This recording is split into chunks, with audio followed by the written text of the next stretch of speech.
Monsieur le Président du Conseil constitutionnel, Mesdames et Messieurs les Présidents, Mesdames, Messieurs, les Français ont choisi, vous l'avez rappelé le 7 mai dernier, l'espoir et l'esprit de conquête. Le monde entier a regardé notre élection présidentielle. Partout, on se demandait si les Français allaient décider à leur tour de se replier sur le passé illusoire, s'ils allaient rompre avec la marche du monde, quitter la scène de l'histoire, céder à la défiance démocratique, l'esprit de division, et tourner le dos aux Lumières, ou si, au contraire, ils allaient embrasser l'avenir, se donner collectivement un nouvel élan, réaffirmer leur foi dans les valeurs qui ont fait d'eux un grand peuple. Le 7 mai, les Français ont choisi. Qu'ils en soient ici remerciés. La responsabilité qu'ils m'ont confiée est un honneur dont je mesure la gravité.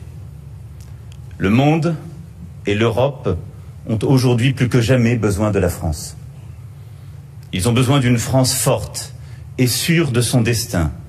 Ils ont besoin d'une France qui porte haut la voix de la liberté et de la solidarité. Ils ont besoin d'une France qui sache inventer l'avenir. Le monde a besoin de ce que les Françaises et les Français lui ont toujours enseigné. L'audace de la liberté, l'exigence de l'égalité, la volonté de la fraternité. Or, depuis des décennies, la France doute d'elle-même. Elle se sent menacée dans sa culture, dans son modèle social, dans ses croyances profondes.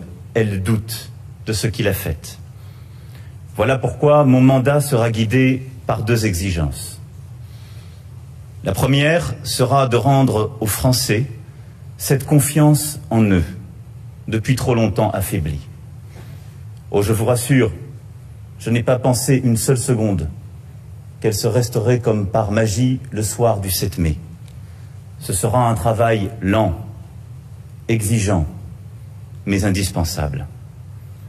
Il m'appartiendra de convaincre les Françaises et les Français que notre pays, qui aujourd'hui semble mis à mal par les vents parfois contraires du cours du monde, porte en son sein toutes les ressources pour figurer au premier rang des nations.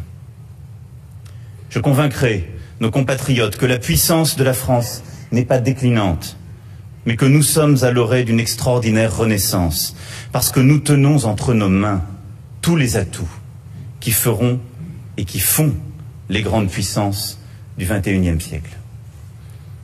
Pour cela, je ne céderai sur rien des engagements pris vis-à-vis des Français. Tout ce qui concourt à la vigueur de la France et à sa prospérité sera mis en œuvre. Le travail sera libéré, les entreprises seront soutenues, l'initiative sera encouragée.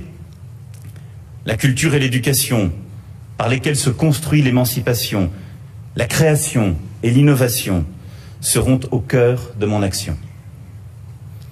Les Françaises et les Français qui se sentent oubliés par ce vaste mouvement du monde devront se voir mieux protégés.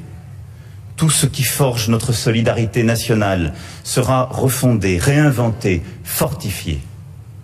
L'égalité face aux accidents de la vie sera renforcée.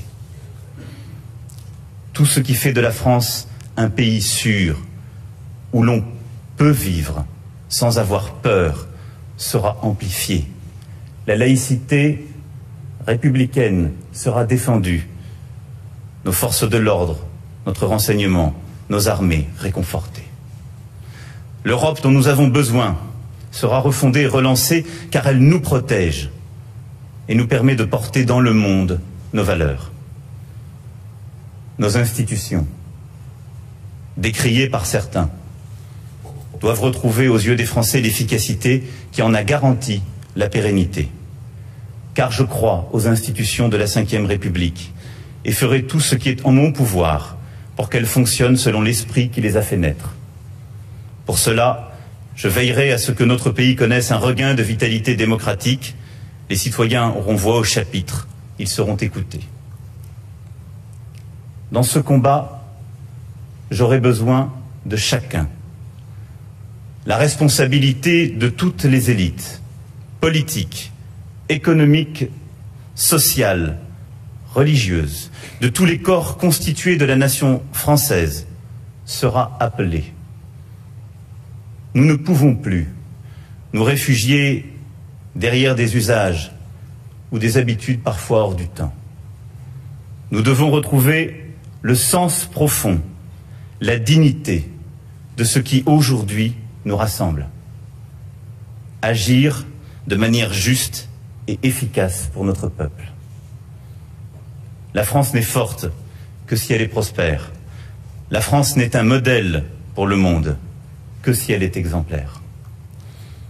Et c'est là ma seconde exigence.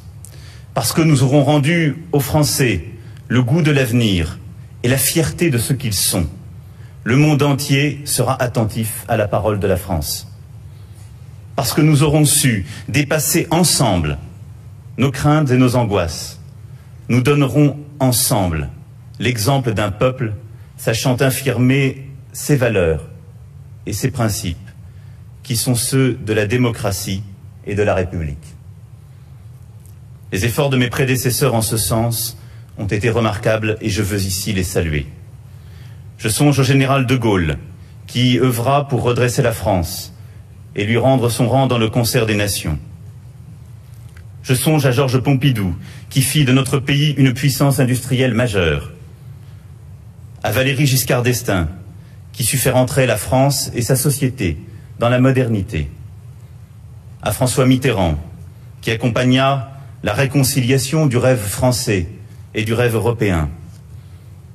À Jacques Chirac, nous donnant le rang d'une nation sachant dire non aux prétentions des va-t-en-guerre. À Nicolas Sarkozy, ne comptant pas son énergie pour résoudre la crise financière qui avait si violemment frappé le monde. Et je songe bien sûr à François Hollande, faisant œuvre de précurseur avec l'accord de Paris sur le climat et protégeant les Français dans un monde frappé par le terrorisme. Leur œuvre, surtout ces dernières décennies, s'est trop souvent vue empêchée par un climat intérieur délétère, par le découragement de Françaises et de Français, s'estimant injustement défavorisés, déclassés ou oubliés. Ce que la France avait à dire au monde s'est parfois trouvé affaibli par une situation nationale percluse d'inquiétude, voire de défiance. Aujourd'hui, mesdames et messieurs, le temps est venu pour la France de se hisser à la hauteur du moment. La division et les fractures qui parcourent notre société doivent être surmontées, qu'elles soient économiques, sociales, politiques ou morales. Car le monde attend de nous que nous soyons forts, solides et clairvoyants. La mission de la France dans le monde est éminente. Nous prendrons toutes nos responsabilités pour apporter, chaque fois que cela sera nécessaire, une réponse pertinente aux grandes crises contemporaines. Qu'il s'agisse de la crise migratoire, du défi climatique, des dérives autoritaires, des excès du capitalisme mondial et bien sûr du terrorisme. Plus rien désormais ne frappe les uns en épargnant les autres. Nous sommes tous interdépendants. Nous sommes tous voisins. La France veillera toujours à être aux côtés de la liberté, des droits de l'homme, mais toujours pour construire la paix dans la durée. Nous avons un rôle immense. Corriger les excès du cours du monde et veiller à la défense de la liberté. C'est là notre vocation. Pour ce faire, nous aurons besoin d'une Europe plus efficace, plus démocratique, plus politique, car elle est l'instrument de notre puissance et de notre souveraineté. J'y œuvrerai. La géographie s'est singulièrement rétrécie, mais le temps s'est accéléré. Nous vivons une période qui décidera du destin de la France pour les décennies qui viennent. Nous ne nous battrons pas seulement pour cette génération, mais pour les générations à venir. C'est à nous, tous, qu'il appartient ici et maintenant de décider du monde dans lequel ces générations vivront.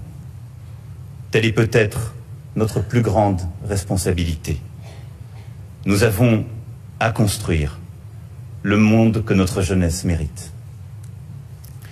Je sais que les Françaises et les Français, en cette heure, attendent beaucoup de moi. Ils ont raison, car le mandat qu'ils me confient leur donne sur moi le droit d'une exigence absolue. J'en suis pleinement conscient. Rien ne sera concédé à la facilité, ni au compromis. Rien n'affaiblira ma détermination. Rien ne me fera renoncer à défendre en tout temps et en tout lieu les intérêts supérieurs de la France.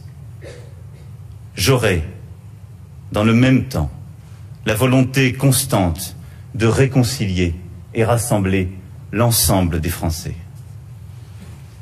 La confiance que les Françaises et les Français m'ont témoignée m'emplit d'une immense énergie. La certitude intime que nous pouvons ensemble écrire une des plus belles pages de notre histoire portera mon action.